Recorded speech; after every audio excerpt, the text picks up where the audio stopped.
And it taught me that change doesn't happen from the top down. It happens from the bottom up. It happens because the American people stand up for what's right, and they decide we've got to bring about real change.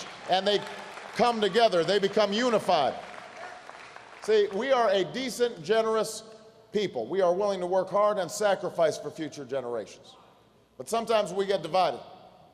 Sometimes we get distracted with the arguing and the bickering that's been taking place in Washington. And most importantly, our voices are pushed out by the special interests, the lobbyists, the drug companies, the insurance companies, the oil companies, the financial institutions that have come to dominate the agenda in Washington.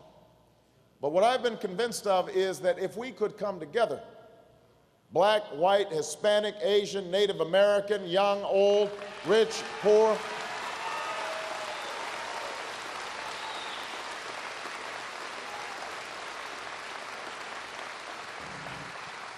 if we could come together to challenge the special interests that have come to dominate Washington, but also to challenge ourselves to be better parents, better neighbors, better citizens, then better examples, then there's no challenge that we can't meet as Americans. There's no destiny we cannot fulfill. And I'm here to report that after traveling through 46 states, after speaking to hundreds of thousands of people and shaking tens of thousands of hands and kissing hundreds of babies, I'm here to report that my bet on the American people has paid off. My faith in them has been vindicated, because everywhere I go, people are standing up and saying, it is time for change. We want to turn the page and write a new chapter in American history.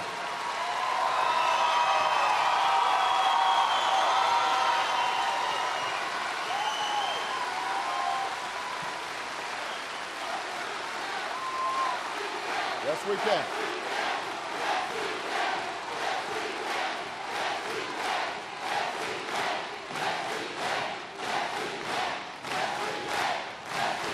That's what we can do. This morning I had the privilege of touring the Tama apparel facility in Allentown. And it's rare to see apparel factories still in the United States. And I saw a true American success story, a family business, but a business that was ahead of the curve, and workers who can compete with anybody in the world, and the kind of steady success that's been the bedrock of American prosperity for generations. And the most rewarding experiences that I've had on this campaign trail are when I visit people in the heart of America, people who believe in an honest day's pay for an honest day's work, people who believe in family and community, and who demonstrate through their deeds a belief in that basic notion that I am my brother's keeper, I am my sister's keeper. These are the values that are on quiet display all across America, in places like Allentown and places like Wilkes-Barre, values that we teach our children, values that built this country, and values that are going to strengthen America as we guide our nation through challenging times. And as I've traveled across Pennsylvania, I've been reminded that Americans share core values just as they share simple dreams. And whether it's apparel workers in Allentown, or some of the steel workers that I met in Pittsburgh, or factory workers in Johnstown, I always hear the same thing. People aren't asking for much. They're looking for a steady job that pays a living wage. They want to make sure that they're not bankrupt when they get sick. They want to send their kids to college even if their kids aren't wealthy. They want to be able to retire with some dignity and some respect. Those are our common dreams. That is the American dream.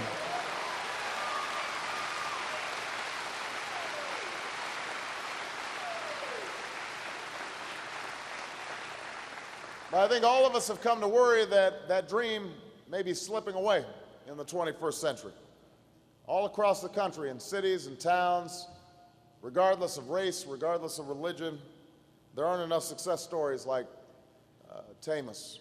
Too many working people are struggling. Too many factories have shut their doors. because jobs have been shipped overseas. I've met too many workers who are having to compete with their teenage kids for jobs at the local fast food joint, paying $7, $8 an hour because they've lost their job, their pension, their health care. I've talked to too many families that are facing foreclosure because of predatory loans or deceptive loans. That's my plan. Because if we're honest with ourselves, we know that some changes in our economy can't be reversed. You know, some jobs have been lost to automation. The economy's gone global. And so not all of the same jobs are going to come back. And as we have time and again, Americans are going to have to adapt to new environment.